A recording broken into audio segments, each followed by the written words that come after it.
My name is Dae Bogan. I'm the head of third-party partnerships at the MLC. I am primarily based out of Los Angeles, but I'm currently traveling the world. So I'm tuning in at this moment from Fort Lauderdale.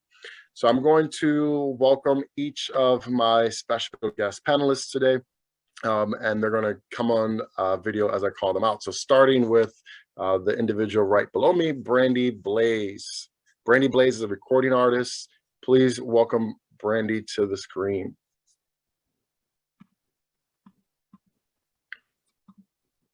Brandie, how are you doing? I'm fantastic. Thank you so much for having me. Where are you based? I am originally from Boston, Mass. Right now, I live about 10 minutes outside of Boston. Nice. Thank you. Welcome. Thank you. Next up, and I see he's already on screen. Welcome, Dani. Dani, how are you doing? Hey, good. Can you hear me? I do. And let everyone know where you're based. I am in Los Angeles. Sunny Los Angeles. All right. Right under Dani, Durand. Come on screen, Durand Bernarr. What's happening? And where are you at? So I'm originally from Cleveland, Ohio, and that's Cleveland proper, by the way, but I currently live All right, thank you. Come on screen, Emily and Jamie Dryburgh. Yes, you got us? Welcome. Got you. Welcome. And where are you guys? We're in Nashville. Music City, Nashville. USA. Welcome. Also going to join us on screen, Wayne Martin. Come on screen. Hey. Hey, Wayne. And where are you? I'm in Palm Springs, California. Nice sunny Palm Springs. It does not pump. And last but certainly not least, YawnyBlew. Come on screen. Hello. Welcome. And where are you based? I'm in Los Angeles. Perfect. Perfect. Yeah, Emily and Jamie, did I lose you? I think you just stay on screen, everyone, once you're here. We're going to go ahead and start our conversation. Let me stop sharing my screen. So I'm really excited about this conversation. This is the second year that I've moderated this roundtable. You know, the MLC, we are we are the newest music rights organization in the United States. We are charged with representing mechanical rights or distribution rights for musical works. The MLC was born out of the passing of the Music Modernization Act of 2018. And we basically work to help songwriters and publishers collect the royalties from digital music services for interactive streams and digital downloads. As part of our various services and commitment to the music industry, we have what I run, which are cultural partnerships, where we create opportunities and platforms to have specific conversations with music creators through different cultural lenses. Those four lenses are Black music creators, Latin music creators, Asian and Pacific Islander music creators, and LGBT music creators. So throughout the year, we host different roundtables and conversations like this, welcoming music creators and music industry professionals from those different historically marginalized communities, to talk about your careers, your stories, your music, your work, and to help, you know, just create more insight and more conversations around these groups. So it's a way for us to both recognize and celebrate the diverse work of our members and the music industry as a whole. So let me kick it off with a question that I'm going to ask everyone, and then I'm going to dive into specific questions for specific individuals, but you're welcome to raise your hand using the little raise your hand icon at the bottom, and I'll call on you as well. So let's start off with you. Tell me or tell us about your sound, your early influences, and your last project. So I'm just going to go across my screen, starting with Brandie. Brandie, tell us about your sound and some of your early influences, and what was your last project? my sound, I'm a hood girl from Boston. Like, that's really it. Like, and I know sometimes a lot of people are like, there's Black people in Boston. There's a lot of Black people here, and it's lit. I'm a Dorchester girl, to be exact. But my early influences were always Missy, Kim, Fox, like Queen Latifah, all the girls, especially Missy Elliott as well. I've always been a big, tall girl.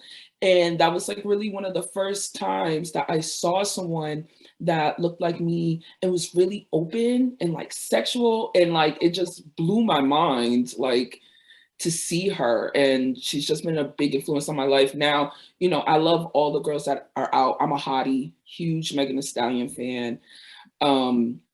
Obviously a huge Nicki fan. All the girls out right now just love and support. So for myself, my music is just very much me. It's everything that I'm going through. So I have songs about, you know, hard times in my life, but I also have a lot of songs just celebrating myself and my body and my sexuality and just have a good time. Like, I just feel like my music is just me. I love it. Thank you. Thank you for the introduction. Passing the baton over to my right of screen, Durand. Tell us about your sound, your early influences, and your last project. So, if Rick James and Erykah Badu got into a car accident and Little Richard witnessed the whole thing, that's kind of the story that's going on. My early influences are rather vast because my parents raised me, like my mom was heavy on gospel, and then my dad was listening to a lot of jazz. But then my older cousins, they were listening to like R&B, like Brandie, Missy, Monica, 702, So For Real, Brownstone, you know, as all that stuff. But the one that stuck out the most for me was Badu, and she was the first secular artist that my mom let me get at 8 years old. Read through the liner notes and everything. So she was the main one. And then of course, you know, Bugs Bunny and Jim Carrey, Dave Chappelle, like all those things, like cartoons, like comedians, all those things play a part in my influence and the makeup of like who I am as an artist. So yeah. Oh, and my I'm sorry, and my last project was, people say it's my debut, but it was really my 9th noodle that I threw at the wall that actually kind of stuck. So, and pun intended, because I have a song with Ari Lennox called Stuck. And it was just a celebration of my adulthood, becoming a teenager, because when you're 31, your adulthood turns 13. So I felt emotionally, I was like a teenager and I was kind of like experiencing all these things. So it was kind of riding shotgun in my 30-year-old brain. And I was able to just show him all these different facets of himself that are healthy and in a way that he couldn't see before. So yeah, it's just a one-man show in my head. Nice, thank you. Yanni, tell us about your sound, your early influences, and your last project. Yeah, my influences are all over the place. My sound is an amalgamation of a lot of different things. I'm a songwriter first, so I've been able to, you know, experiment with everything and kind of bring that into what I do. My influences, everything from Brandie to the Beatles, Bjork, all of it, like cartoons as well. So a lot of that really influenced, like my foundation is R&B and hip hop for sure, but my approach to it isn't as traditional. I like to really take a lot of risks, experiment with my voice, try different things. So that's the sound and influences part. And then my last project was released on my birthday, April 11th. It's called Midnight in Brooklyn. And it really was just my sort of love letter to New York. I'm from New York. My love letter to 90s hip hop and R&B, and just showing people that through my lens, you know, really animated and sometimes a little audacious, but it's a lot of fun. It's a little dramatic, but yeah.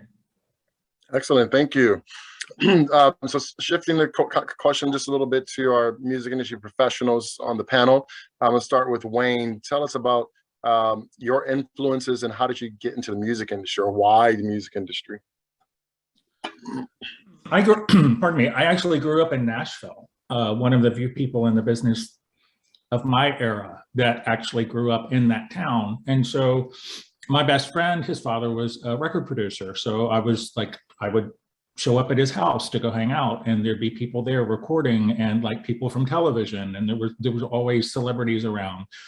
And then when I started college at Belmont, my best friend, her father was Cowboy Jack Clement, who helped to found Sun Studios and recorded U2 and, you know, Legend on Music Row. And so I was hanging out at the studio all the time when George Jones was there, and Mary Chapin Carpenter and Johnny Cash. And I really had no choice but to get into the music side. I know I wanted to work in entertainment of some kind and be kind of behind the scenes, but I wasn't sure what that role was going to be. And then the music industry kind of found me. Back in the days of the record stores, I used to work there while I was in college, and that's kind of how I got my foot in the door. I also had a lot of mentors that were really helpful and reached down for me and pulled me up when I saw potential. Nice. Sorry,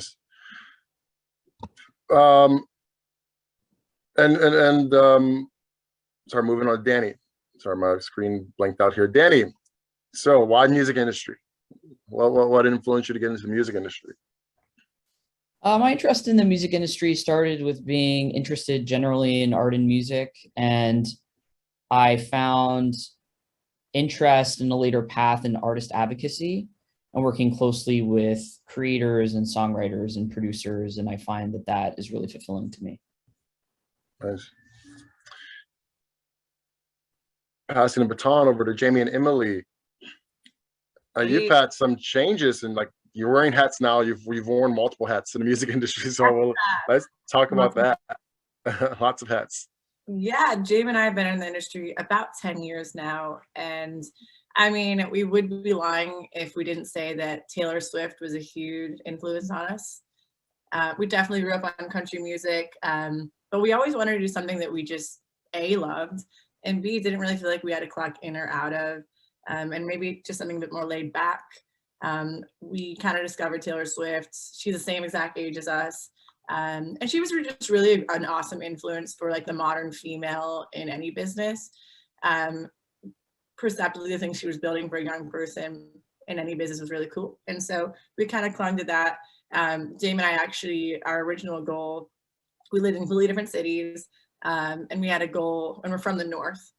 So we were like, let's just go open a beach bar in like South Carolina, and just live that cool kind of music lifestyle, have people play. And we didn't realize the music industry existed. I mean, like, you knew songs were there, you knew artists were there, but you didn't really understand that you could actually work in the music industry, especially as just like girls from like upstate New York. So for us, it was just never even a thought like, oh, that was our dream. Then we were like, wait, you can actually do this. And we realized the country bar wasn't going to work. Yeah, I mean, this was craziest too. I don't know who all is Northerners up there, but in the North, there's a lot less music because it's cold. In the South, you can have festivals, and people will play in the streets, and they'll have fairs, at least more of them, because it's warm. When we moved to the South, there was music everywhere, and we were loving it. And as soon as we were there, we got to meet a lot of people, and they were like, well, why don't y'all just do the music business? Like, why don't y'all just get into it? And we were meeting like all these up and coming artists.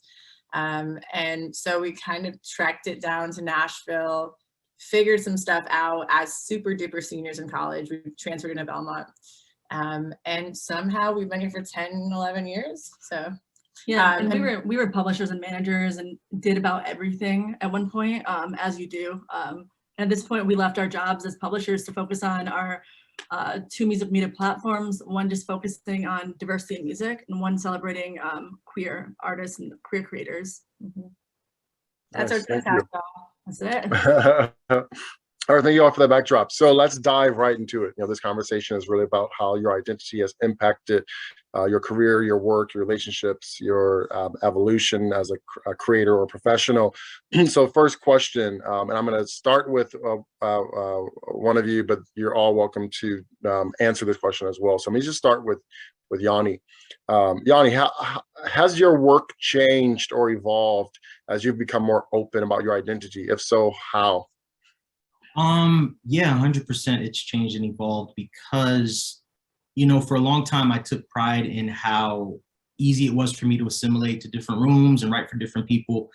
And as I started making my own music, I was having a hard time figuring out what I wanted to talk about. And I realized that it was like from years of being closeted and just not being free, not feeling authentic, I was kind of disconnected from myself. So the moment I started to embrace my identity, embrace my community, that happened really when I moved to Los Angeles in 2017. I really just started to pour into myself and try to make authentic relationships and be honest in rooms and really create from a real place. And I started to see the music felt brighter, it felt better, felt easier to make. So I think, and I started noticing the change in people around me, you know, just people feeling more comfortable. Everybody kind of, even people that aren't dealing with being queer have issues of just kind of, the music industry puts you in a lot of boxes, you know, just creatively. So just seeing people watch you be authentic and say like, oh, okay, let me let my guard down a little bit. And I've been really blessed to create a group of people around me from that authenticity that all are kind of walking the same path as me and encourage me and really pour into me. Thank you. Same question for you, Durand. Has your work changed or evolved as you've become more open about your identity? And if so, how? Not really. I think I've always had this level of transparency in my music. It has evolved to the point where I did start using specific pronouns in songs. And at first I was a little like, is the producer gonna be like, feel some type of way about this? But I guess it wasn't an issue because it sounded so good. So I guess it's more so for me, if the talent is there, if the discipline is there, you know, the drive, all that stuff, if it's there, the audacity to just be yourself, and also having a support system, you know, my parents alone, you know, just being there to push me and pour into what it is that they started. I'm just an improvement on their design. So it's just inspired people, me being myself, inspired people to be themselves. So I'm just grateful to be able to do that, filtered through music, as well as just my personality. So that's a big takeaway from that. Thank you. On the professional side, I'm gonna throw this at you, Dani. How has your work changed or evolved as you become more open about your identity? If so, how so? I don't know if my work per se has changed, but I definitely have seen a lot of change in the music industry over time. So I'm transgender. I'm assigned female at birth. And I've worked in music business generally, music business consulting and management for probably about 20 years. First as a woman in the music industry, later as a lesbian in the music industry, now as a queer trans person in the industry. And so I think, you know, there's been many evolutions in the music industry about how people sometimes react or respond or what questions they ask generally, I think, in the music industry from an industry standpoint. Thank you. Before I move on to the next question, anyone else want to respond to that question? All right. I'm going to throw this over. I'm going to start this question with Wayne. Wayne, give us an example of a situation when your identity showed up as a challenge or an opportunity and how you navigated that situation. Oh, okay. When my identity showed up, well, you know, like back in the day, we would go on major label conference retreats, and like those of us that were LGBT we would take beards with us so that, you know, when we were hanging out with all of the accounts and all of the other executives and their partners, their other gender partners, that we would fit in with them. It finally got to a point where I didn't want to do that anymore because of the authenticity issue. Asking our artists to be as authentic and vulnerable as possible, but then kind of like fronting at the same time felt really hypocritical. And I think, you know, for those of us that are on the business side, we're all competing to be visible in a very crowded market, people coming in and leaving all of the time. And it's counterproductive and counterintuitive if we're competing to be visible, but then at the same time, we're straining to be invisible. Like those two things, you can't move forward. They cancel each other out. and you kind of sit in the same spot. And I found that when I just said, you know, I'm just not going to worry about these things anymore, and just drop the right pronoun or bring the right person or do whatever, and be more authentic and visible, that things started lining up for me in a very different way. And I found out there were people that did not want to be around, you know, gay, especially in Nashville, around gay guys, you know, so it's in the boys club there. But I also found all the people that were like, so, and those people became my tribe and my allies. And those are the people that I still do business with today. Thank you. I want to answer that question as well for myself, because you know, I've also worn many hats in the music industry, starting as an artist, which is what inspired me to move to Los Angeles to work in the entertainment business as an aspiring artist, but then transition to the business side, representing artists, songwriters, rappers, DJs, producers, and so forth. And it was really, I hadn't done much of my career as an artist yet, even though I was not an out artist. I had not done much of my career to expose me to the level where I was, I felt the challenge of being a closeted, you know, pop R&B aspiring singer.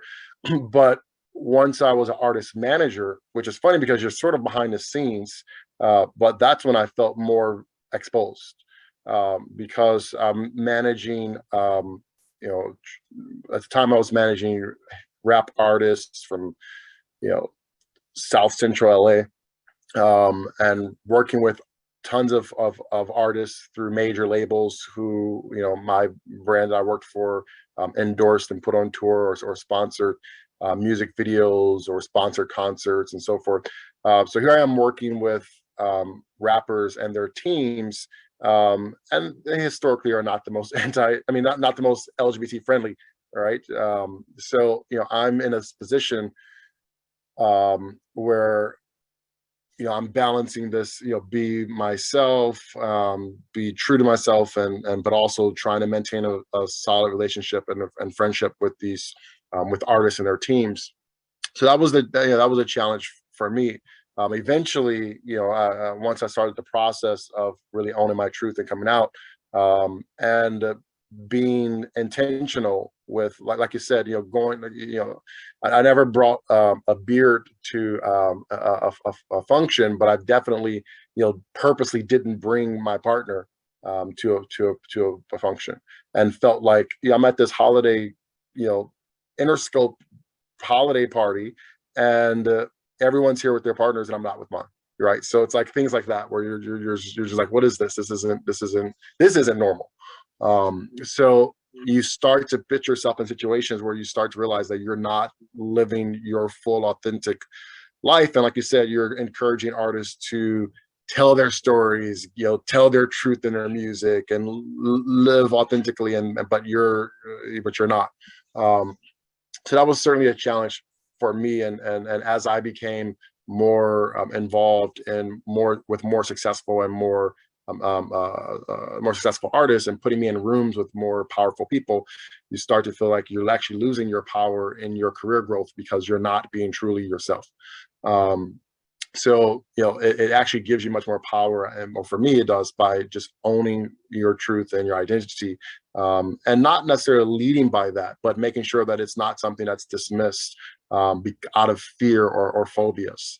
Let me pass that question on to anyone else who would like to discuss. Give us an example of a situation when your identity showed up as a challenge or an opportunity, and how you navigated that situation. So anyone else want to chime in there? I'll just add one. Oh, go ahead. No, that's okay. Wanted to juxtapose the idea of taking a beard, you know, on a plane to a resort with all of the artists on the label and all of the executives on the label, to fast forward to when my husband and I fostered 3 children, all infants, and we were able to adopt 2 of them. And then in that scenario of people saying, you know, what are you doing today? Oh, I've got to go pick up my daughter. Oh, really? What does your wife do? And then using those moments as opportunities to say, oh, my wife's name is Mark.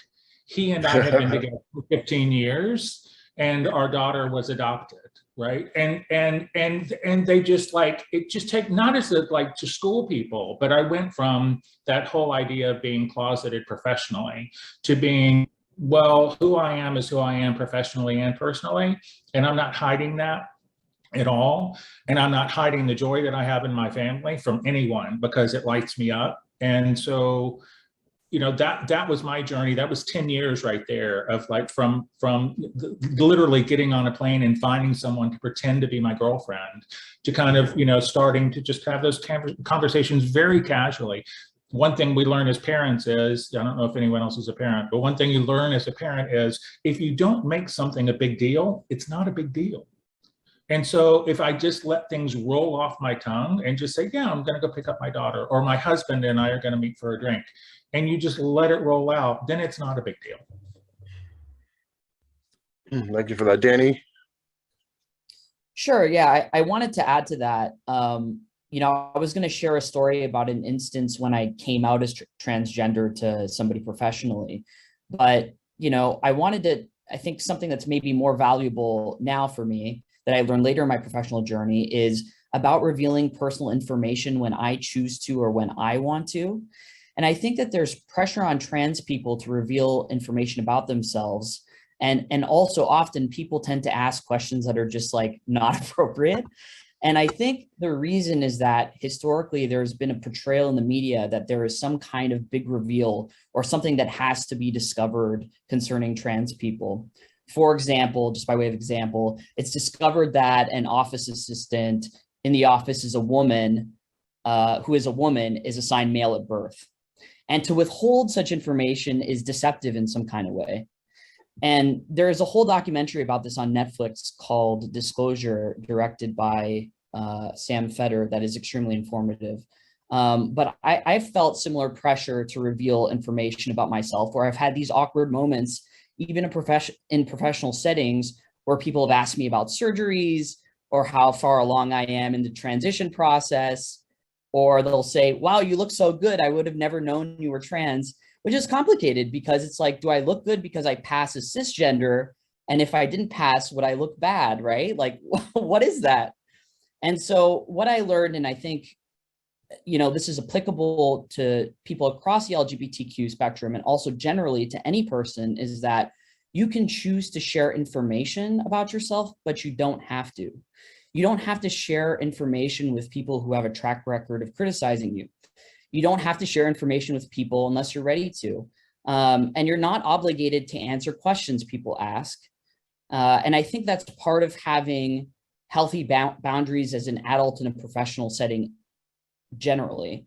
Yeah, and I think like almost the knowing, like obviously we all have a choice to share information, but now I'm a little bit more intentional with the information I share. And when somebody asks a question, sometimes, you know, I expect an awkward question and I may respond in a different way now.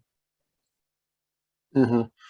That actually is interesting because I remember being in the a space that was heavily, you know, macho male dominated, which is the hip hop industry.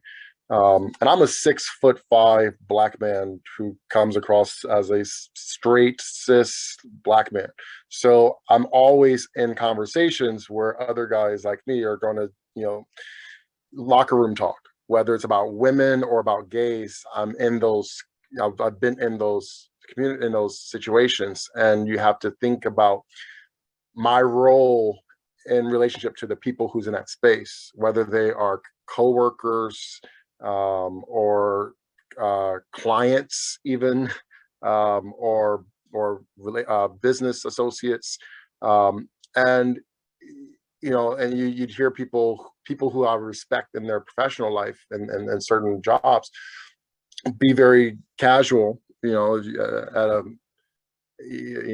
a label mixer or an after party to an album release or whatever. And I've had to constantly have the cognitive dissonance of wanting to check someone, but also I'm trying to maintain a relationship.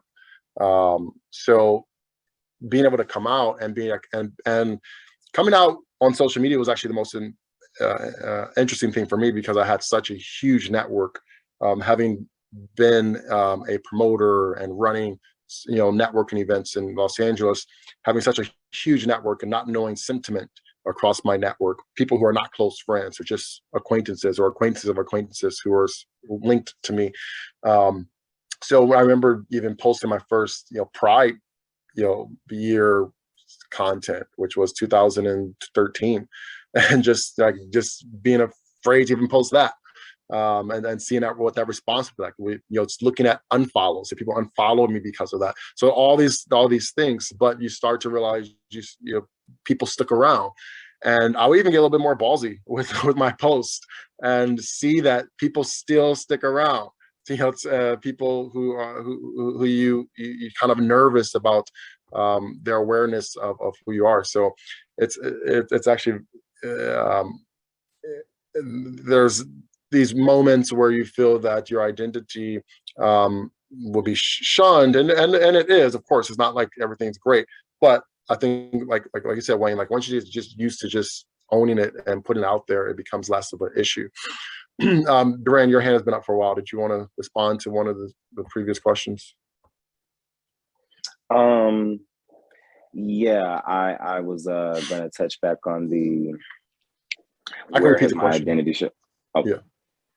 am I mute? Oh, Yeah. No, I remember it was about the where's your identity shown up, and you know, so on and so forth.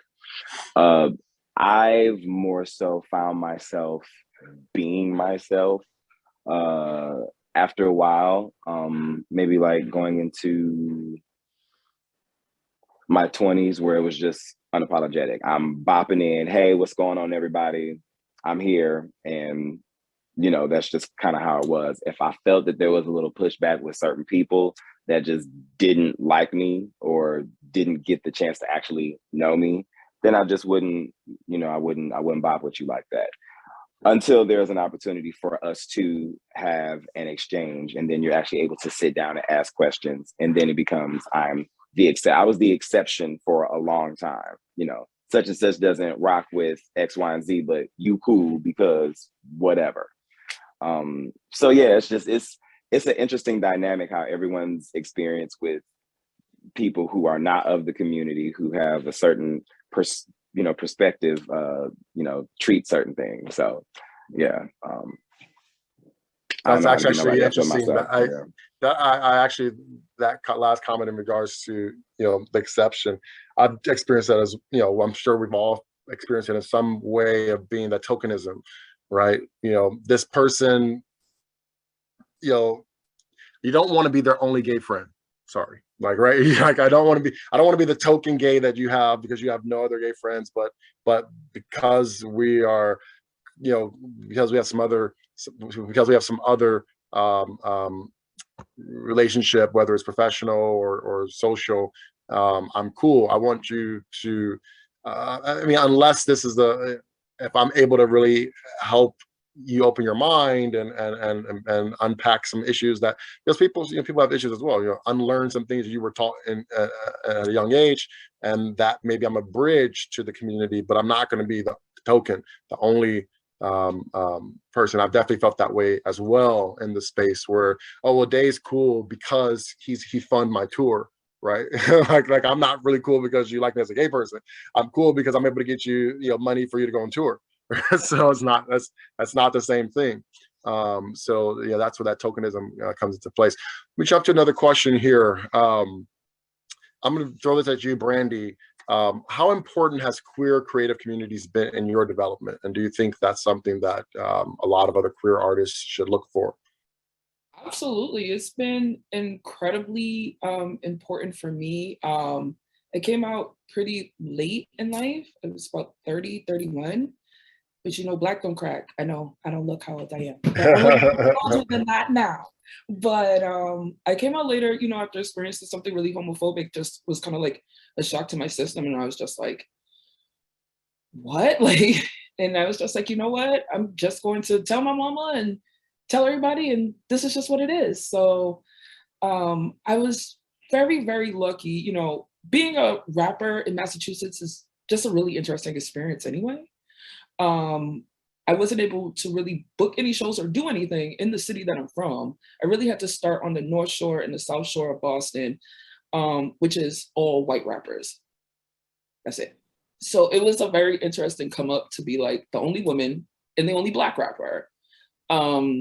How I was able to break into Boston was through the queer artist community and being embraced by these incredible, amazing queer rappers. Like Boston already is very embracing of the queer community anyway, but the Black queer community here is incredible and the Black queer artist community here is incredible. I actually wrote an article a few years ago saying that Boston rap is run by female rappers, queer artists, and non-binary artists. And that's absolutely true. It's not like any other city that I've seen where rap is dominated by those three groups. It's incredible. And to be able to have that type of foundation where that's what I come into, it's invaluable. And it's something that I wish for all queer people, especially queer artists, where you could just be around community and just be embraced. And not only be embraced, be propped up. We help each other, we give each other opportunities. Like it is a community for real. And that's what I really wish for all of us, because my experience just being able to be myself openly has been so much greater and so much more supportive than I think it would have been, especially, you know, being a baby gay at 31, it's not cute, okay? I have no game, it's terrible, but I have family, I have community, and I'm eternally grateful for that.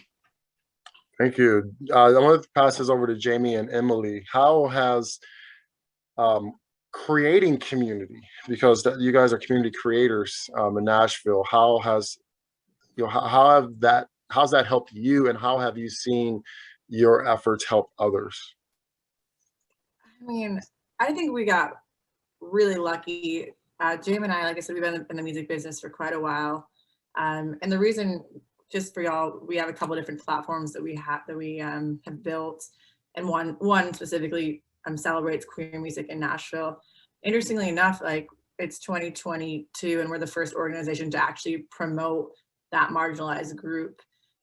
What's been really cool for us is being in the business, we've had a lot of friends who, be them publishers, managers, label people, artists, who we just didn't feel like they had a space. And what's cool about what we've built is not only do we provide opportunity, like we said, we have 11 events this month, which is wild, including Nashville Pride and CMA Fest and a couple of different things. What's been really cool is not only being able to provide opportunity for the amazing queer people in town, but also being an outlet for the people who are navigating their sexuality or artists who are new to the space. For example, we had somebody, a major label artist, reach out to us probably 3 weeks ago or a month ago, and was basically like, I'm new to the queer space. I'm in music. I've done Netflix. I'm on the major label. I heard you guys are the person that can help me find that community. And so we'll have that person on a couple of things we're doing. So that's what's been cool for us. And also we've met so many bomb ass people. Mm-hmm. Like when I tell you, not only do we have really cool people in our circle, they're like great humans, great friends. If anybody's in Nashville, every Tuesday night, we do a queer music night at this bar called the Lipstick Lounge. And literally every single night we have new people. We've had over 500 artists come through with queer talent, trans, non-binary. And it's just been so cool. We met the dopest people. We've learned a lot from it too, because exactly we just happen to be pretty gay, for lack of better phrasing. We didn't necessarily sign up for all this. We're educating ourselves all the time too. So that's what's important for us. Well, and I'll add on to that, because I think kind of the coolest thing too is, so we've been doing this for about 4 years. Pandemic hits, obviously, as it does, and we had to stop doing it for a little bit. And when we were doing it pre-pandemic, just tell them what you're doing, the shows. Oh, I'm sorry, the shows, the rainbow shows, the queer music shows. We were doing them pre-pandemic and could barely fill a lineup of 4 or 5 people a month. It was really tough.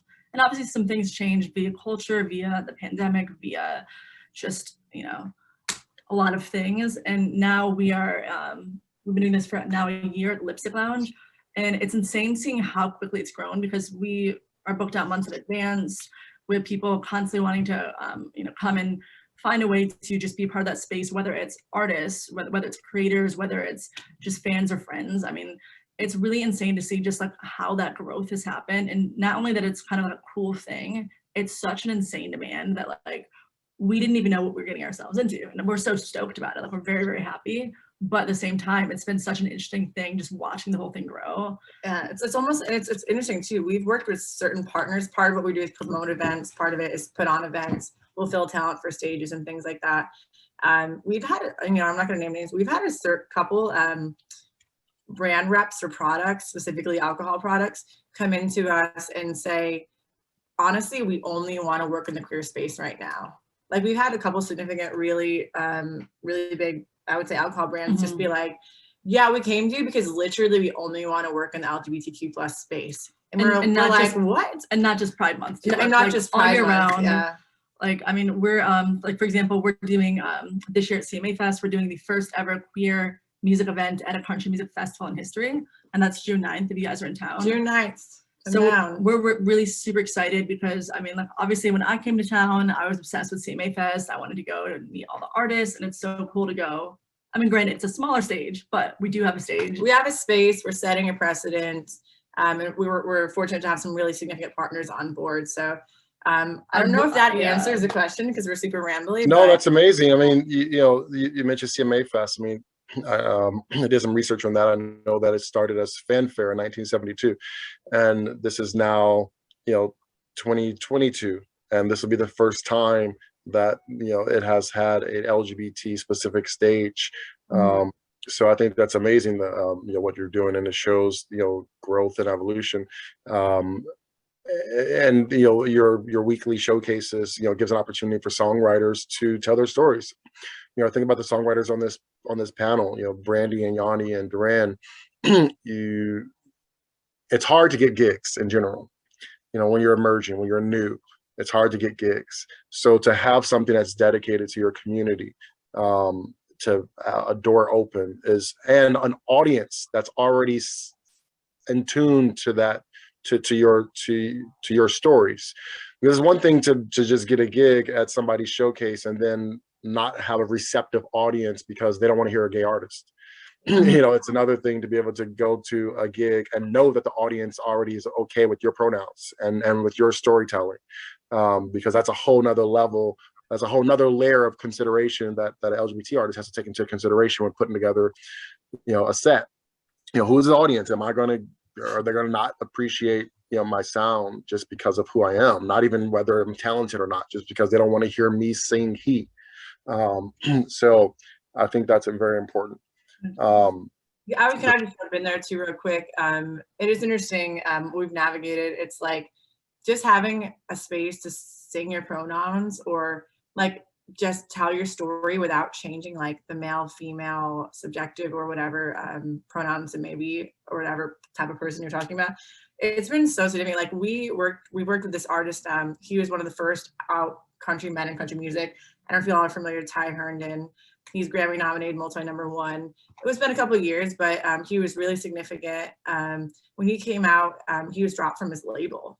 I think it was like Sony or Columbia or one of those out there. Major. And he kind of was like, he went through some really crazy depths. Like he openly talks about how he did try to commit suicide, how there wasn't a community. And his conversation was like, had there been any sort of resource where I could do this back then, it would have been a completely different story for me. And it's just like, that's the cool thing. Mental health is so significant right now. And we have, I think, the luxury of that being able to be a conversation now with, as I'm sure everybody knows here, how significant it is to speak your truth, live your truth. As creators, I can't imagine navigating a space where you just can't do that. You just couldn't do it. And even back 5-6 years ago, that wasn't able to happen. And so that's just what makes us happy, even for things like this. Thank you, MLC, for doing this with us today. Because there wasn't this when we came to town. We all had to figure out our own place, and we have the luxury to live in today to go do that. So thank you. So I'm going to change the question, and this is open for anyone, so feel free to raise your hand. But in what ways do you feel the music industry or entertainment industry as a whole can grow and improve as it pertains to LGBT representation and inclusion? Or have we peaked? Are we already there?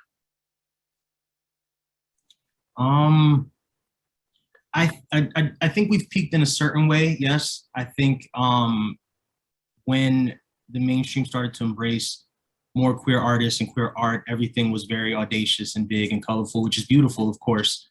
But I think that what we were missing for a long time was the human piece and understanding that some, you know, everybody isn't Lady Gaga or Lil Nas X. You know, some people have, you know, want to be a little bit more laid back and, you know, just don't have the capacity or the ambition to be that big. And I think that the next step would be seeing more normalized stories. You know, I saw, I think Trixie Mattel was on Jimmy Kimmel yesterday singing a country song. Like, yeah, she was all in the big drag, but like just singing a regular country song. And I was like, you wouldn't see this 10 years ago because it'd be like, well, you're going to put a drag queen on stage. She's got to do a song and dance. And she's like, no, I'm going to sit here and sing with my guitar. And I mean, I've had experiences too. I've been really blessed. When I moved to LA, I was very intentional on wanting to attract more, you know, work with more queer artists and just be in more queer spaces. I didn't have that for a long time in New York.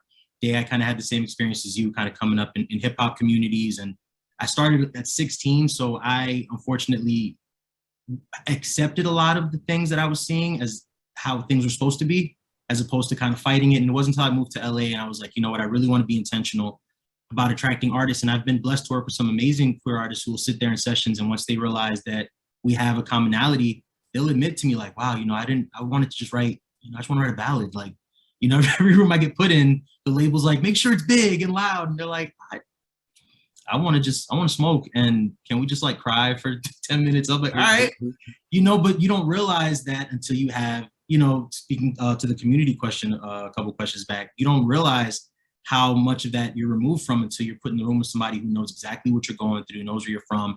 And they're like, you know I wore wings to the Met Gala, but like today I really want to just light some incense. And I'm like, oh, okay, we can do this. We can do this. But I think that's the next step. I think that's the next step is really just telling real authentic stories, just making us all feel normal. Because we're regular people. Yeah, Brandie, I see your hand raised. Yeah, Yanni, I just loved your answer. Like, it was just so perfect. Like, just that idea of like, we're just who we are, period. Like, for myself, my music, I'm a naturally very sexual person. You know, like to think of myself as a sexual icon. It's fine. It's just in my mind. But I also have a lot of music that is like, straight cis men are terrible. This is why, you know what I mean? Because of that, a lot of times I've kind of like shied away from doing like sexual songs regarding women. I am pansexual, so I love everybody, but because it's always just like this idea of, you know, because I'm femme presenting, that if I rap about things like that, it's because it's for male consumption. And it's like nothing I do in music is for male consumption. In fact, I intentionally do the opposite because I don't want straight male consumption. I love if you love my music, but please know it's not for you, will never be geared towards straight cis men ever, period. We have enough of you in rap. We all get tired of it. No. So it's like, I still don't really feel like that comfortable to be like, I have bars about it. I feel like if you listen to my music, you definitely know that I'm queer, but I haven't really gone like fully like into it because like I said, it's just that idea. I don't want anyone to think like, and I feel like a lot of times women, especially bisexual and pansexual women, we get that label of you're doing it for male attention. You're doing it to get a man. And it's like, no, I'm running from them. Like, if I could just like women, I would just like women, like, because they're a handful. But, you know, I just want that for us, like Yanni said, to just be able to like, I should be able to make the music that I want to make without having to also think about those things as well. Thank you. Wayne, your hand's up. Go ahead. Just something really quick. I don't know if you guys know Jake Wesley Rogers, but about 4 years ago, before he was doing duets with Elton John and playing huge stages and going on tour with Panic at the Disco, he was just a singer-songwriter in Nashville. And I discovered him on Spotify. And I sent him a message and I just said, I just want you to know that I see you. Like, I'm a guy in the industry. It's a big industry. It's overwhelming. You're under a lot of pressure. I see you and my hand is out. I know you have management. I'm not trying to sign you or poach you. I'm not trying to do anything other than be a resource for you. And if you need me, reach out to me and I will lift you up. And I didn't know how it would be received. I didn't know whether or not he would blow me off. I didn't know if it would even get to him. And I think it was about 3 weeks later, I got a handwritten letter in the mail, snail mail, and it's absolutely beautiful that he heard what I had to say. And we chat every once in a while on social media. We're not big friends, but he knew at that point that there was someone on the business side, all the people he was trying to reach, right? All the label heads he signed to Atlantic, that he was going to have to interact with people that sit in the seats that I have been seated in for so many years.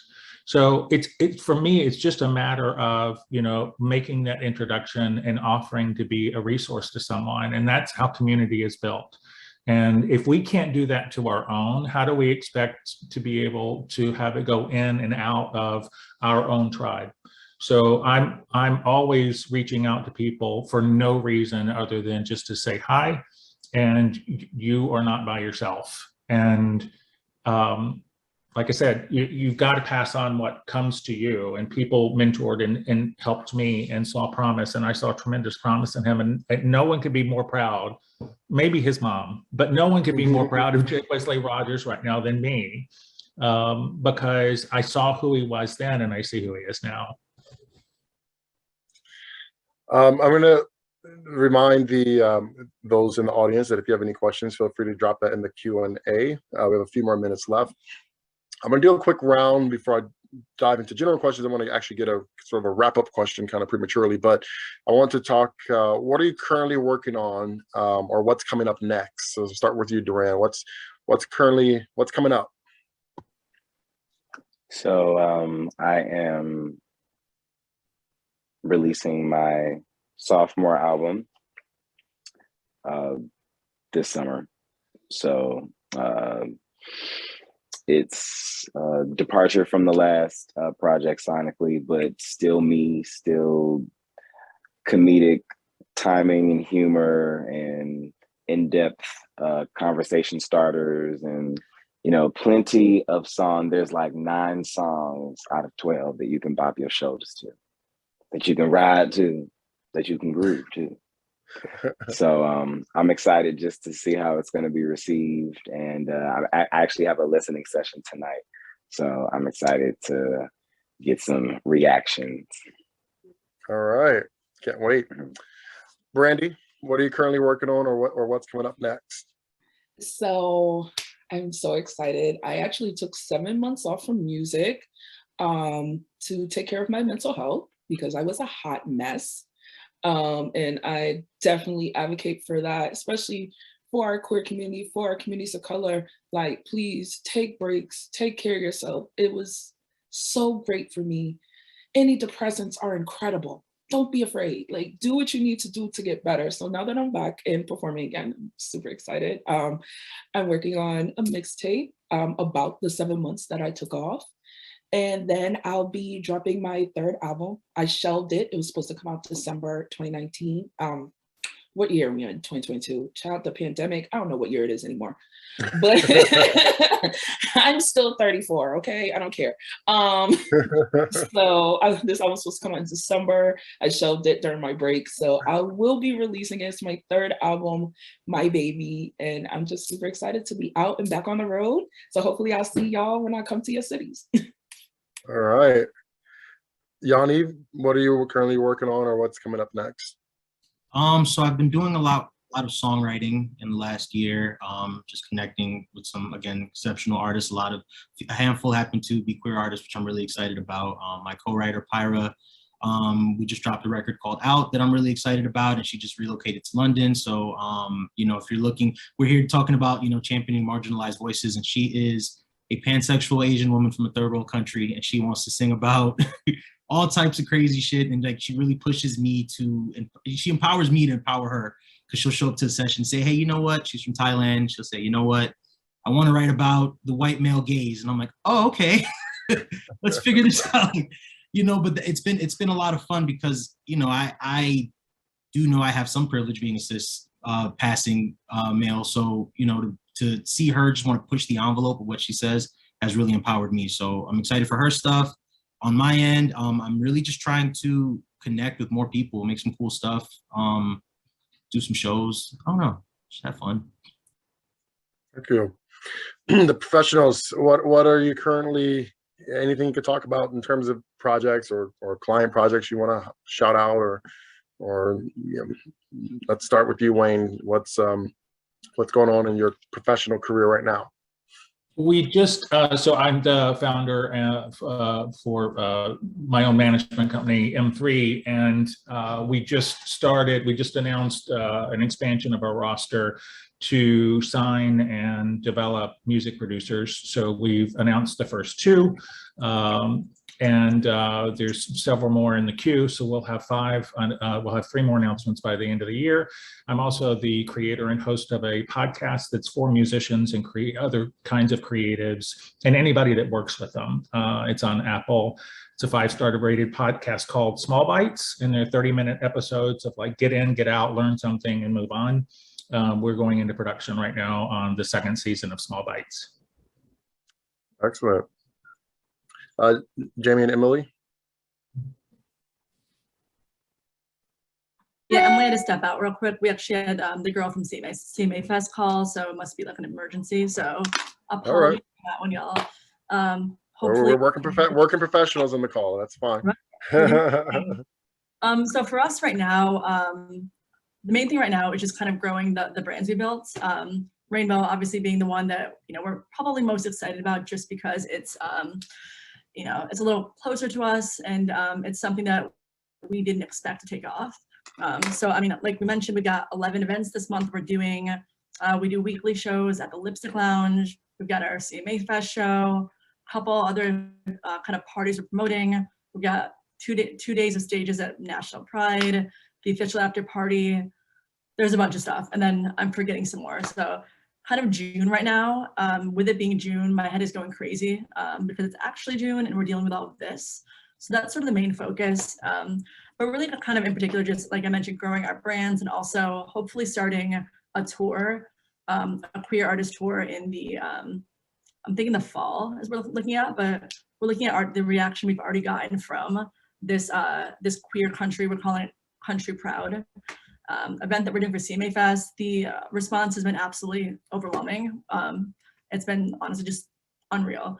And so we've already had some conversations about possibly, you know, branching together, maybe a Rolodex of maybe 15 artists who somehow fit that world, and you know, doing starting with a smaller tour and seeing where you take it. Maybe LA, maybe New York, that sort of thing. Hopefully internationally at some point. But that's kind of the focus at the moment. Just trying to build it and live the dream. You know. Excellent, thank you. Dani, you're all confidentiality, so I don't know what you can say about what you're working on, but anything that doesn't have an NDA. That's what I'm doing. I'm going on vacation. Yeah, no comment. No, I'm gonna go on vacation. I'm gonna do some scuba diving, which is nice. It's been a long time, so I'm taking a proper vacation, and then when I come back, I'm actually working on an application that assists with confirming copyright ownership and songwriting splits to help music administrators, labels, and publishers, because it's a common problem that I keep having come up on the law side. So I'm going to take some much needed rest and then maybe work on that when I get back. Nice. All right. Well, I'm at the MLC. Well, technically I'm everywhere but the actual office, but I'm working at the MLC on a daily basis, helping to empower and encourage songwriters and to support our members through various partnerships in the music industry. Thank you all for participating in this roundtable conversation. It was very enlightening. I wish you all the best. Have a wonderful summer. Make sure you get your vacation break in. Make sure you get that mental health break in per Brandie. And you know, hit me up if you have any questions or just want to chit chat. Thank you so much, and thank you, audience, for joining us. Thank you, everyone.